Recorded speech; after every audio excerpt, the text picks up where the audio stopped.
마태복음 20장 1절에서 16절까지죠. 1절에서 16절까지 읽겠습니다. 다 같이 읽을게요. 시작. 천국은 마치 품꾼을 얻어 포도원에 들여보내려고 이른 아침에 나간 집주인과 같으니 그가 하루 한 데나리온씩 품꾼들과 약속하여 포도원에 들여보내고 또 제3시에 나가보니 장터에 놀고 서있는 사람들이 또 있는지라 그들에게 이르되 너희도 포도원에 들어가라 내가 너희에게 상당하게 주리 하니 그들이 가고 제6시와 제9시에 또 나가 그와 같이 하고 제11시에도 나가보니 서있는 사람들이 또 있는지라 이르되 너희는 어찌하여 종일토록 놀고 여기 서있느냐 이르되 우리를 품꾼으로 쓰는 이가 없음이니이다 이르되 너희도 포도원에 들어가라 하니라 저물매 포도원 주인이 청지기에게 이르되 품꾼들을 불러 나중 온 자로부터 시작하여 먼저 온 자까지 싹을 주라 하니 제11시에 온 자들이 와서 한 데나리온씩을 받거늘 먼저 온 자들이 와서 더 받을 줄 알았더니 그들도 한 데나리온씩 받은지라 받은 후 집주인을 원망하여 이르되 나중 온 이 사람들은 1시간밖에 일하지 아니하였거늘 그들을 종일 수고하며 더위를 견딘 우리와 같게 하였나이다. 주인이 그 중에 한 사람에게 대답하여 이르되 친구여 내가 내게 잘못이 없노라 내가 나와 한 데나리온의 약속을 하지 아니하였느냐 내 것이나 가지고 가라 나중은 이 사람에게 너와 같이 주는 것이 내 뜻이니라 내 것을 가지고 내 뜻대로 할 것이 아니냐 내가 선함으로 내가 악하게 보느냐 이와 같이 나중된 자로서 먼저 되고 먼저 된 자로서 나중 되리라. 아멘. 우리가 하나님 나라에 대해서 계속 배우고 있습니다. 우리가 하나님 나라의 백성입니다. 아멘. 하나님 나라의 백성으로서 우리를 하나님이 불러주셨어요. 하나님 나라의 백성으로서 이제 살아가도록 하실 때 우리가 하나님 나라에 대해서 모르면 하나님 나라의 백성이라고 얘기하기가 어렵죠. 하나님 나라가 어떤 것이고 어떤 것이 가장 중요하고 무엇으로 움직이는지에 대해서 우리가 알지 못하면 하나님 나라의 백성이라고 말하여도 껍데기밖에 없는 우리일지 모릅니다. 더 나아가서 우리가 하나님 나라의 백성이 된 이후에 하나님 나라의 삶을 알지 못하면 세상 사람들하고 별반 차이가 없는 그런 삶들을 살아가게 돼요. 세상 사람들이 예수 믿는 사람들에 대해서 이런저런 비판들을 하는데 여러 가지 비판들을 들을 수는 있지만 가장 큰 모욕은 이런 거라고 생각해요. 너희들이나 우리나 별반 차이가 없는데? 이렇게 얘기를 하는 것처럼 우리 가운데 큰 모욕이 없습니다. 하나님 나라의 백성은 세상과 구별된 사람들이에요. 하나님께서 우리를 불러내셔서 하나님 나라의 백성으로 구별하신 하나님의 백성입니다. 우리가 그들하고 달라야 하는 이유가 거기에 있습니다. 예수님은 제자들을 부르시고 또 하나님의 백성들을 부르셔서 그들에게 하나님 나라가 어떤 것인지 이렇게 설명을 하세요. 비유로 가르쳐 주십니다. 천국은 이러면서 성경 본문에 보면 이런 것과 같다 이렇게 얘기하신 본문들이 많이 있어요. 이 비유들을 통해서 우리는 하나님 나라가 어떤 것인지를 좀 배워보고자 합니다. 오늘 본문도 1절에 보면 천국은 마치 뭐와 같으니 이렇게 얘기하면서 천국에 대해서 설명하시는 한 부분입니다. 지난주에는 겨자씨 비유, 누룩의 비유를 통해서 하나님 나라가 어떻게 세워지는지를 이야기했습니다. 그 비유들을 통해서 가르치신 것이 두 가지였는데 하나는 하나님 나라는 하나님에 의해서 세워진다는 거였어요. 그것도 거침없이 왕성하게 세워진다는 거였습니다. 두 번째로는 하나님 나라가 그럼에도 불구하고 세상 사람들의 눈에는 이렇게 보이는 그런 나라가 아니다. 비밀이다. 이렇게 얘기하시고 마치 십자가의 의미가 숨겨졌듯이 하나님 나라도 그렇게 세상 사람들의 눈에는 보이지 않는 그런 곳이다. 이렇게 이야기하고 있었습니다. 세상 사람들에는 보이지 않지만 우리들의 눈에도 안 보이는 건 아닙니다. 하나님의 백성들에게는 하나님의 나라가 보이게 되겠죠. 하나님 나라가 우리 가운데는 비밀이 아니에요. 세상 사람들에게는 비밀이지만 우리 가운데는 하나님 나라가 믿음의 눈 안에서 왕성하게 확장되어 가고 이렇게 진행되어 가고 있는 것을 볼 수 있다는 겁니다. 하나님 나라가 우리 가운데 가까이 왔다. 예수님이 선포하셨어요. 하나님 나라가 가까이 왔다. 하나님의 백성들 가운데는 이 믿음을 가져라. 이렇게 얘기하시는 게 주님의 말씀이었습니다. 하나님 나라가 가까이 왔다. 이렇게 얘기할 때 도대체 어디에 하나님 나라가 있는가 이렇게 두리번 할 수밖에 없겠죠. 하나님 나라가 저 문 밖에 있어. 그러면 문을 열고 이렇게 나가서 어디 있는데 이렇게 찾을 수 있겠잖아요. 찾지 않겠습니까? 하나님 나라가 어디에 있는가 라고 얘기할 때 하나님 나라는 하나님의 백성들이 이 땅 가운데 살아갈 때 하나님의 말씀에 순종해서 하나님의 가치들을 이 땅 가운데 실현할 때 하나님 나라가 나타납니다.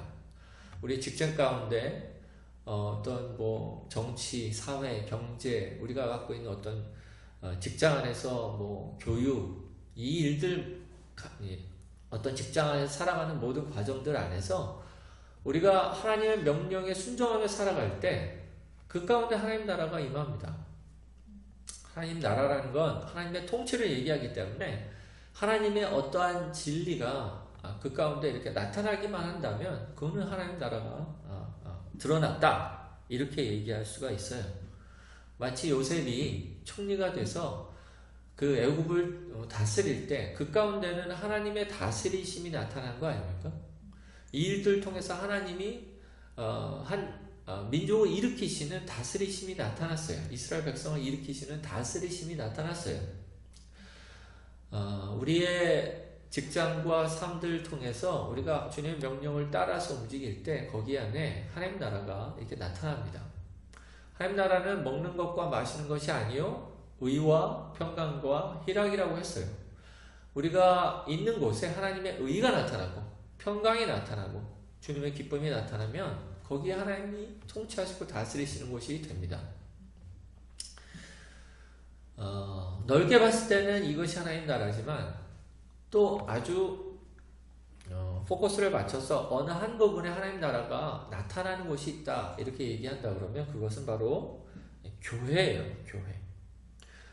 교회만큼 하나님 나라가 드러나는 곳이 세상에 없습니다. 왜 그러냐면 교회에는 계속적으로 하나님의 말씀이 선포돼요. 하나님 말씀이 하나님 나라는 이런 곳이야 이렇게 계속 선포돼요. 그러니까 가능성으로 따지면 훨씬 더 많은 하나님의 통치가 드러날 수 있는 가능성이 있어요. 그리고 여러분들은 적어도 하나님의 뜻에 이렇게 순종하기로 마음을 먹고 모인 사람들이잖아요. 그러니까 더 하나님 나라가 나타날 가능성이 높습니다. 반대로 교회가 꼭 하나님 나라가 되지 않을 수 있다. 꼭 하나님 나라가 아니다. 이렇게 얘기할 수 있는 것은 교회로 모여도 하나님 나라보다 세상 나라의 가치가 교회에 더 많이 있고 교회 안에 하나님보다는 세상을 더 사모한다 그러면 뒤섞여 있거나 세상 나라인지 하나님 나라인지 분간할 수 없는 그런 곳이 될 수도 있어요. 하지만 그래도 저희가 세상과 교회를 비교하자 그러면 교회가 아무리 엉망이라고 해도 교회는 그래도 체면상이라도 하나님의 말씀에 순종하려고 하는 척이라도 하는 그런 곳이기 때문에 하나님의 나라가 될 가능성이 훨씬 높다라는 겁니다. 요즘에 코로나 때문에 사람들을 만나는 걸 두려워합니다. 통계를 보니까 많은 사람들이 다른 사람을 만나는 걸 이렇게 두려워한다고 그래요. 두려워하고 이제 잘 만나려고 하지 않는다고 하죠.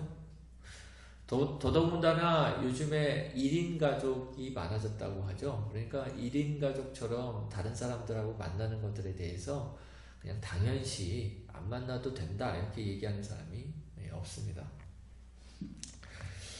이 상황들 가운데 이것이 자연스럽고 계속 갈 것 같다 이렇게 얘기하는 사람들이 있기는 하지만 저는 그렇게 생각하지 않습니다. 왜냐하면 사람들은 그런 존재가 아니기 때문에 그래요. 우리는 그렇게 지음받지 않았습니다. 하나님께서 천지를 창조하신 다음에 산들과 나무들과 새들과 동물들을 만드신 다음에 한결같이 하신 말씀이 있어요. 그게 뭐냐면 보시기에 좋았더라 이렇게 얘기했습니다. 근데 창세기에서 맨 처음 보시기 좋지 않았다라고 얘기하는 게 있는데 그게 뭐냐면 사람이 혼자 있는 것이 좋지 못하다 이렇게 얘기하세요.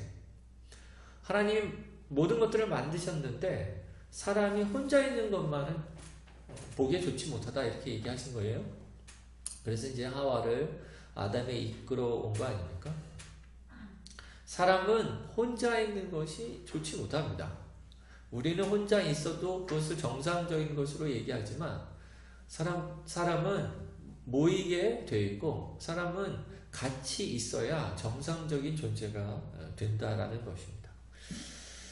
그래서 저는 사람들이 지금 1인 가족을 뭐 한다 또 뭐 사람들을 만나기 싫어해서 이렇게 이제 혼자 사는 삶을 이렇게 만들어가는 것이 일상적인 것이 될 것이다 라고 얘기하는 말을 이렇게 고지고대로 듣지는 않습니다. 언젠가는 사람들이 튀어나올 거예요. 보십시오 여러분, 연말쯤 되면 사람들이 뭐 엄청나게 튀어나올 겁니다. 그냥 우리 교회 꽉꽉 차고 뭐 이런 걸 얘기하는 건 아니지만 사람들이 막 튀어나올 거예요. 그 사람들을 만나기 시작할 겁니다. SNS도 개인적인 자기 이런 어떤 기록을 남기는 SNS, 뭐 인스타라든지 이런 SNS에서 좀 변이된다고 그러잖아요.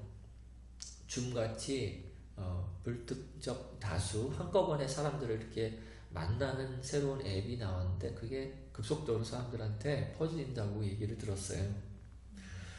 사람들은 사람들을 두려워하면서도 사람들을 원하게 돼 있어요. 사람들을 만나지 않으면 안 되는 그런 존재이기 때문에 그렇습니다. 사랑할 사람들, 또 사랑받을 사람, 이런 사람들을 찾게 돼 있는 게 사랑입니다.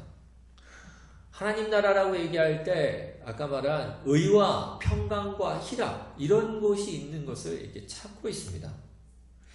또한 같이 의미 있는 삶들을 해 나갈 그런 사람들을 찾고 있어요.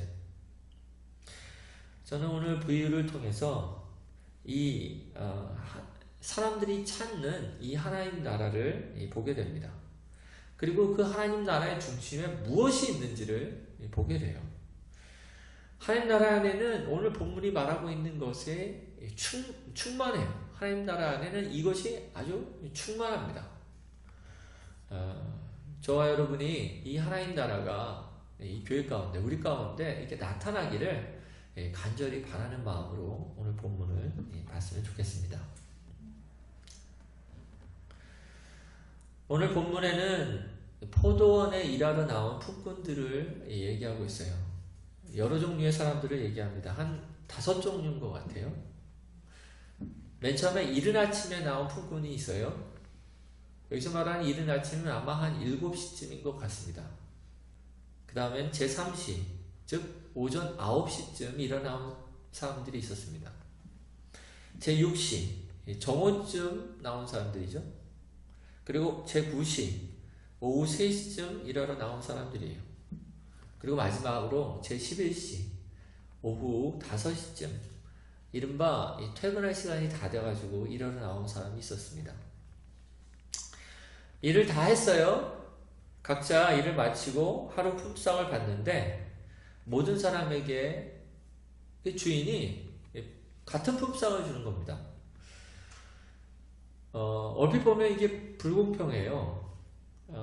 하루 종일 떼어볕에서 일한 사람도 한 데나리온, 12시에 나온 사람, 또 늦은 5시에 나온 사람도 다 한 데나리온이에요.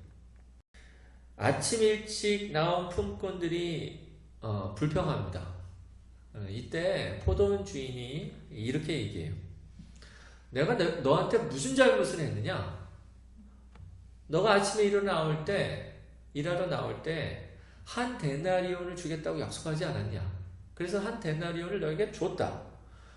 그럼 나머지 사람들한테는 내가 가진 것을 가지고 내 것을 가지고 그냥 줬는데 내가 뭘 잘못했니? 이렇게 얘기한 거죠. 여기에 이제 하나님 나라 안에 속한 주인의 그 포도원 주인이라고 얘기할 때 이제 하나님을 대표한다고 말할 수 있습니다. 이 하나님의 방식의 어떤 이 특성을 볼 수가 있어요.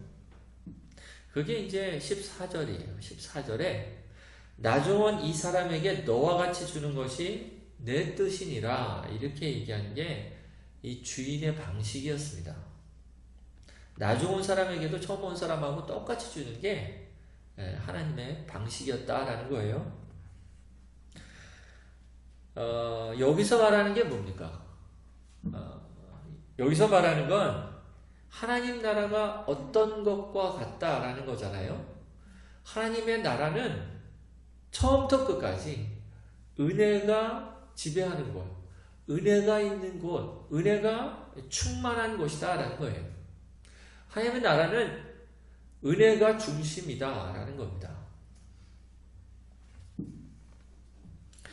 오늘 본문은 그 전장인 19장 27절에 나오는 베드로의 이야기 다음에 나오는 본문이에요. 27절, 19장 27절에 보면 이에 베드로가 대답하여 이르되 보소서 우리가 모든 것을 버리고 주를 따라 싸우는데 그런즉 우리가 무엇을 얻으리이까? 이렇게 얘기하죠. 베드로는 자기의 모든 것을 버리고 예수님을 쫓았습니다. 그 때문에 베드로는 은근히 기대했던 것 같아요. 내가 이렇게까지 모든 것을 버리고 주님을 따랐는데 나에게는 훨씬 큰 상급이 있겠지? 이렇게 생각한 거죠. 또 베드로는 열심히 특심이었습니다.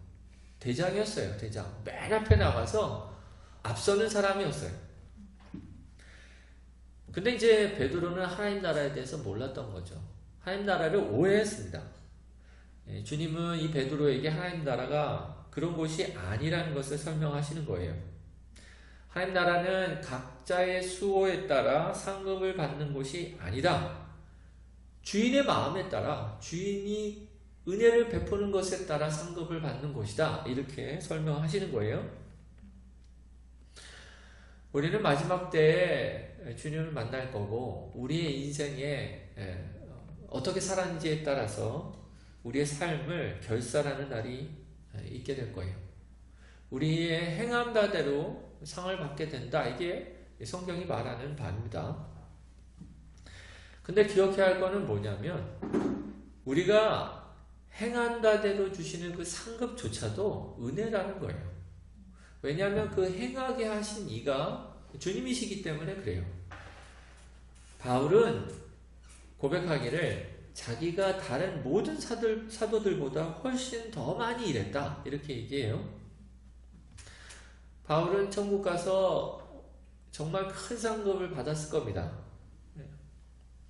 근데 그 큰 상급을 받게 된 그 이유가 오로지 하나님의 은혜로 된 것이다. 이렇게 얘기하고 있습니다. 고린도전서 15장 10절에 보면 그러나 내가 나 된 것은 하나님의 은혜로 된 것이니 내게 주신 그의 은혜가 헛되지 아니하여 내가 모든 사도보다 더 많이 수고하였으나 내가 한 것이 아니요 오직 나와 함께 하신 하나님의 은혜로라. 그러니까 우리가 구원을 무엇로 받았습니까? 은혜로 받았죠. 우리는 어떻게 살아갑니까? 은혜로 살아가요. 우리가 마지막에 가서 무엇으로 상급을 받습니까? 은혜로 상급을 받죠. 하나님의 나라는 결론적으로 말해서 처음부터 끝까지 다 은혜가 지배해요. 하나님 나라의 중심에는 은혜가 있는 겁니다. 은혜가 그 중심에 커다란 그 엔진과 무슨 그 화력 발전소, 원자력 발전소처럼 모든 것을 구동하게 하는 힘과 능력의 근원이 되고 있어요. 우리가 교회로 돌아와서 교회가 하나님의 나라가 되려면 교회는 은혜가 다스리는 곳이 되어야 해요. 교회의 구성원들은 어떤 사람이냐 하면 은혜를 알고 은혜를 누릴 줄 아는 사람들이 교회의 중심이 되어야 합니다. 이게 세상 나라와 다른 점이에요. 교회는 가장 수고를 많이 한 사람이 주인이 되지 않습니다. 교회는 능력이 많은 사람, 이런 사람이 주인이 되지 않아요. 교회는 어떤 탁월한 은사나 재능을 갖고 있는 사람이 주인이 되지 않습니다. 교회는 오직 하나님의 은혜를 알고 누리는 사람이 주인이 되어야 합니다. 세상에서는요, 누가 이렇게 위에 있습니까? 누가 있어요? 직장에서 누가 상사예요? 이른바 성과를 제일 많이 낸 사람이 상사예요. 돈을 제일 많이 벌어온 사람이 상사죠. 그런 사람들이 높은 위치에 있습니다.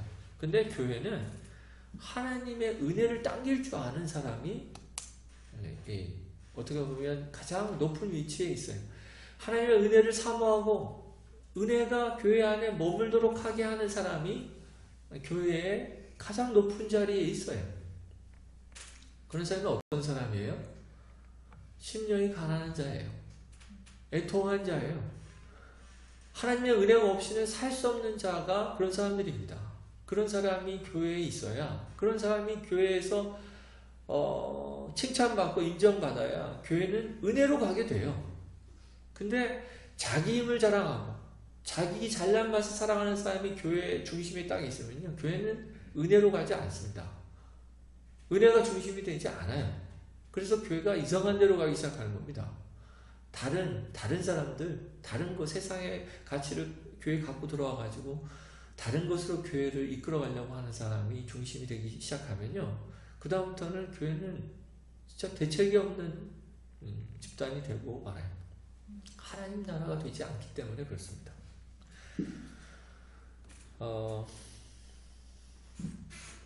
저와 여러분이 정말 그 하나님의 은혜를 사모하고 하나님의 은혜를 그 은혜 없이는 살 수 없다라는 마음으로 살아가는 것, 이것이 우리 교회가 하나님의 통치와 다스림을 받게 하는 가장 중요한 것이라는 것을 기억하고 주님을 이렇게 구하는 저와 여러분 되기를 주의 이름으로 축원합니다. 여기에는 상당히 조금 민망한 구석이 있기는 해요. 왜냐하면 우리 자신을 약한 사람으로, 또 애통하는 사람, 가난한 사람으로 뭐랄까 이렇게 자리매김한다라는 것은 상당히 민망한 겁니다. 이 비유에서도요, 가장 큰 은혜를 받은 사람이 누굽니까? 몇 시에 온 사람이에요? 5시에 온 사람이죠. 5시에 온 사람은 어떻게 설명합니까? 6절에서 보면 종일토록 놀고 서 있던 사람들이에요. 그러니까 아무도 안 써주는 사람입니다. 아무도 안 써요. 볼품없는 사람이에요. 너는 불러봐야 밥값도 못하겠다, 이런 사람들이에요. 이른바 백수입니다. 쓸모가 없던 사람들인데, 그러니까 얼마나 좀 민망해요. 여러분이 아침 7시에 나가는 사람이 되고 싶습니까? 아니면 오후 5시 같은 사람이 되고 싶습니까? 저는 아무리 그래도 오후 5시 같은 사람은 별로 안 좋아하죠. 그런 사람 되고 싶어 하지 않습니다. 근데 주님은 뭐라고 얘기해요? 16절에 이와 같이 나중된 자로서 먼저 되고 먼저 된 자로서 나중되리라. 그러니까 이 사람들이 먼저 됐다는 거잖아요. 하나님이 이들을 가장 높이셨다는 거잖아요. 이 사람들은 불러줬을 때, 주인이 불러줬을 때 약속이 없어요. 이제 아침 7시에 온 사람은 약속을 해요. 한 데나리온을 주리라. 그리고 11시도 상당하게 주리라, 이렇게 약속을 하는데 5시는 약속이 없어요. 그러니까 올 때 무슨 마음이었을까요? 얼마를 받을지 몰라요. 내가 이제 일하러 가는데 1시간 일할 거 아니에요? 얼마를 받을지 몰라요. 그러니까 마음에 뭐예요? 불러준 것만 해도 감사하다. 날 불러주다니. 근데 비참함에서 나를 건져주다니. 그냥 주인이 날 불러준 것만 해도 감사한 거죠. 그리고 얼마를 주든지 나는 감사하게 받을 거야. 이렇게 그 주인의 은혜 외에는 바랄 게 없는 거예요. 자기는. 그 마음으로 온 거예요. 근데 주님이 뭐라고 얘기하시는 거예요? 이 다시 온 사람을 높여준 겁니다. 나중었지만 내가 너를 높여줄게. 왜 그래요? 은혜를 구했어요. 은혜를. 오직 그 주인의 은혜 외에는 자기가 기댈 것이 없는 사람이라는 거예요. 저는 우리 교회가 조금 보기에는, 세상 사람들이 보기에는 비참해 보이고, 원래 하나님 나라가 안 보여요. 그러니까 잘 안 보일 거예요.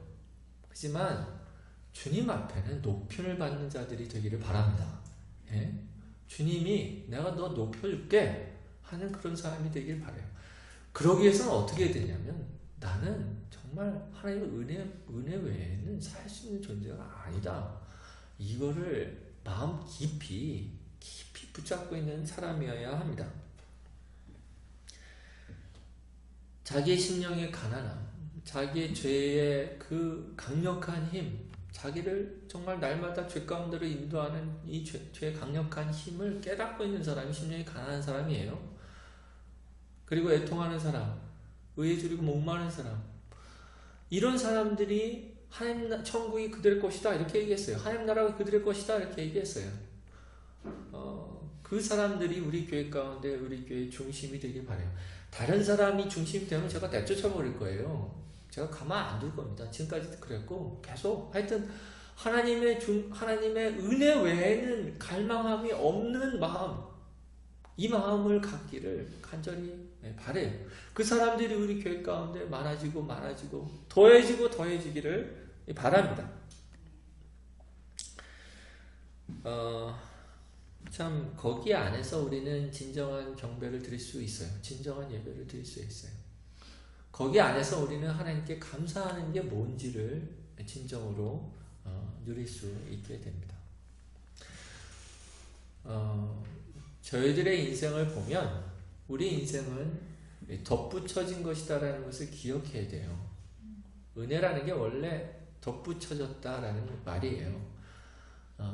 그 앞겹 꾸밈음을 영어로 그레이스 노트라고 그러거든요. 앞겹 꾸밈이라는 건 앞에 음이 있을 때 음과 앞에 잠깐 들어가는, 없어도 되지만 추가된, 이거를 앞겹 꾸밈이라고 할 때 그걸 영어로 그레이스 노트예요. 은혜의 음이라는 거죠. 말은 은혜라는 건 덧붙여진 거예요. 덧붙여진 거. 요구할 권리가 있는데 그거를 받아내야만 하는데, 그걸 받은 것, 이것은 은혜라고 얘기하지 않아요. 우리가 구원받은 이후에 받은 모든 것들은 다 은혜입니다. 우리 인생 가운데서 덧붙여지지 않은 게 없어요. 우리는 주님께 요구할 수 있는 존재가 아닙니다. 요구할 수 없어요. 그럼에도 불구하고 하나님께서 우리 가운데 축복을 주신다면 그걸 바로 은혜라고 얘기하는 거예요. 어떤 사람에게 많은 은혜를 주셨을 때 그래서 질투하지 않는 건 그 사람에게 덧붙여진 거예요. 그 사람의 어떠함에 따라서 준 게 아니라, 그 사람이 뭘 잘해서 준 게 아니라 하나님의 그 정권자, 그 주인의 뜻 안에서 그냥 주신 거기 때문에, 아, 주인이 선하시다, 그러니까 선한 그 뜻대로 주셨겠지, 이렇게 생각하니까 질투하지 않는 거예요. 은혜라는 개념이 없으면요 질투가 생깁니다. 근데 우리가 은혜라는 개념 안에서 우리 자신을 보고 다른 사람을 보면 질투가 안 생겨요. 저와 여러분은 은혜로 살아갑니다. 날마다 은혜로 살아가요. 그리고 우리가 하나님 앞에 구하는 것은 은혜예요. 날마다 하나님의 풍성한 은혜를 구합니다. 그래서 기도를 우리가 할 때, 기도는 요구가 아니잖아요. 하나님 앞에 요구하고 왜 안 주시지 이렇게 떼쓰는 게 아닙니다. 기도는 요청이에요. 요청은 그 사람이 주실 수도 있고 안 줄 수가 있어요. 그래도 요청할 수 있다는 건 얼마나 큰 은혜인지 몰라요. 요청할 분이 계시고 그분한테 요청하면 혹 주실 수 있다는 게 얼마나 큰 은혜인지 모릅니다. 세상 사람들은 요청할 사람이 없으니까 자기 스스로 땅을 캐가지고 뭘 해내지만, 우리는 은혜가 풍성하신 하나님이 있고 그분께 요청했을 때 그분이 그분의 뜻 안에서 우리에게 은혜를 주신다는 것을 우리가 알기 때문에 우리는 이게 참 이렇게 기도가 기쁜 거잖아요.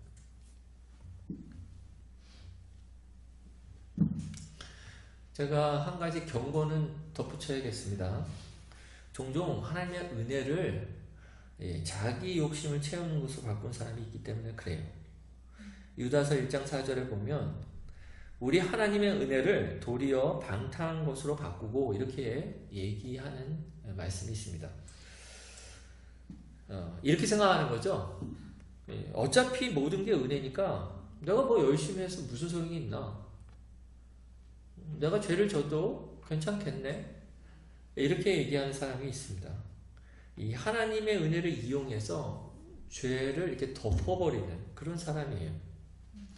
근데 이 사람들은 속고 있는 겁니다. 속고 있는. 은혜라는 속성이 그렇지 않아요. 은혜를 아는 사람들은 결코 그렇게 행동하지 않습니다. 은혜의 목적이 있어요. 은혜는 목적을 갖고 있는데 그거는 우리가 주님의 뜻대로 살아가기 위해서 하나님이 은혜를 주신 거예요. 은혜는 우리의 거룩함을 목적으로 하고 있습니다. 베드로후서 1장 4절에 보면 이로써 그 보배롭고 지극히 큰 약속을 우리에게 주사. 이거는 구원의 약속이에요. 보배롭고 지극히 큰 약속을 주셨는데 우리를 구원하시기로 약속하셨어요. 그러니까 이제 뭐 할 일이 없잖아요. 우리는 그냥 내 마음대로 살면 되겠네?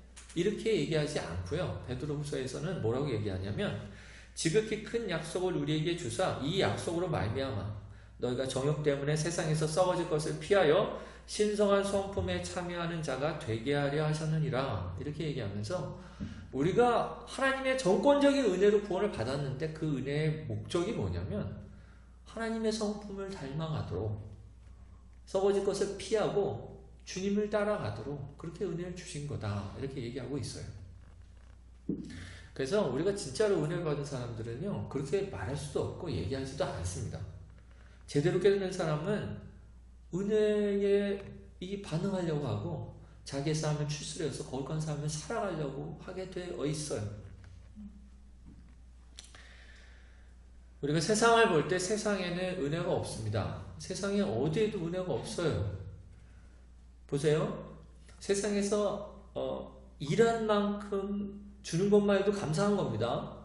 하여튼 일한 만큼도 안 주려고 해요. 왜? 어떻게든 그걸 줄여서 주려고 하는 게 세상입니다. 문제가 생기면 어떻게 해요? 보복하죠. 그럼 보복은 또 어떻게 해요? 그 사람의 문제만큼 합니까? 안 그래요. 내가 화가 났으니까 그 사람이 잘못한 거에 2배, 3배를 합니다. 세상에는요, 은혜라는 개념이 없어요. 저는 교회가 아직도 세상에 빛이 될 수 있다라고 믿는 건 그래도 교회는 은혜가 중심이기 때문에 그래요. 교회는 세상 가운데서 뭔가 다른 존재가 될 수 있고 사람들이 흠모할 수 있는 존재가 될 수 있는 길이 여기 있다고 저는 믿어요. 만약에 우리 교회가 이 은혜의 정신이 지배하고 있다면요, 세상 사람들은 교회에 와서 뭔가 다른 걸 느끼기 시작할 거라고 저는 확신합니다. 세상 사람들이 교회 안에 와서 우리가 엉망이긴 하지만 우리가 부족하긴 하지만 지금 수많은 욕들을 먹고 있기는 하지만 그래도 여기에 하나님의 통치와 다스리심이 있는 어떤 한 부분이 있다면 세상 사람들은 뭔가 다른 것을 느낄 수밖에 없다라는 거예요. 저는 우리 세종 나들목 교회가 은혜로 세워진 교회가 되기를 간절히 바라요. 우리가 성장했다면, 조금 나아갔다면 하나님 은혜였다 이렇게 얘기하는 우리 모두가 되기를 바라요. 누군가의 재력, 누군가의 탁월함이 이 교회를 성장했다 이렇게 얘기하는 것처럼 우리 교회에 망조는 없다고 저는 생각해요. 처음부터 끝까지 우리 교회는 은혜가 우리 교회를 이끌어왔어 이렇게 얘기할 수 있게 되는 그런 교회가 되기를 바랍니다. 예전에 저희 교회가 큰 도움을 얻을 기회가 있었어요. 누군가 크게 교회에 쾌척하는 헌금을 쾌척하기로 얘기했었던 적이 있습니다. 그때 제가 그 전화를 받을 때 잠자다가 받아가지고 비몽사몽간에 거절을 했어요. 그래서 거절한 다음에 나중에 정신을 차려보니까 내가 잘한 건가 못한 건가 내가 이렇게 비몽사몽간에 됐습니다. 이렇게 거절을 했는데, 근데 지금 저는 그렇게 생각해요. 그때 거절한 게 잘한 거라고 저는 생각하는 거는, 그때 받을 만한 때가 아니었기도 했지만, 그걸 받았으면 여러분 정말 걱정 안 했을 겁니다. 이제 앞으로 우리 뭐 이렇게 걱정을 안 했을 거예요. 근데 그때 제가 받을 만한 때가 아니었기도 했지만, 그때 그것을 받았다면 은혜임을 몰랐을 거예요. 저는 그렇게 생각합니다. 저는 한 걸음 한 걸음 이 교회가 나아갈 때 하나님의 은혜가 나타나기를 간절히 구해요. 그리고 그 은혜가 어떤 식으로 나타나면 그 은혜 때문에 우리가 감격하고 합당한 영광을 주님께 돌리는 그런 교회가 되기를 간절히 바랍니다. 아멘. 은혜는 요구가 아니기 때문에, 요청이기 때문에 어떻게 될지는 저는 모르겠습니다. 예? 근데 하나님이 은혜가 풍성하신 하나님이라는 걸 제가 믿어요. 그리고 요청하는 그 기도를 들으시는 하나님인 걸 제가 믿고 주님 앞에 은혜를 구합니다. 그리고 그 은혜가 우리 모두에게 있기를 간절히 바랍니다. 우리가 그 안에서 하나님께 감사하고 감격하고 합당한 영광을 돌려드리는 그런 교회가 됩시다. 아멘. 그게 하나님 나라예요. 이게 하나님 나라입니다. 그런 하나님 나라가 되도록, 우리 교회가 그런 하나님 나라가 되도록 기도합시다. 아멘. 서로를 위해서도 그렇게 기도해 주세요. 저 사람이 잘 되는 것이 우리 가운데 기쁘잖아요. 근데 그 은혜 없이 잘 되면 절대로 그 사람한테 득이 되지 않고 독이 됩니다. 하나님 은혜 안에서 주님 앞에 은혜를 구할 때 그 하나님의 은혜 때문에 일이 잘 됐다라는 것을 아는 사람이 되기를 바라는 마음을 그 사람을 위해서 기도해야 해요. 아멘. 그래서 우리 서로 가운데 한번 얘기해 볼까요? 당신에게 하나님의 은혜가 넘치기를 바랍니다. 이렇게 한번 얘기해 주세요. 당신에게 하나님의 은혜가 넘치기를 바랍니다. 이렇게. 네. 아멘. 또 우리 교회에게 이 하나님의 은혜가 넘치기를 간절히 바랍니다. 아멘. 잠깐 기도하겠습니다.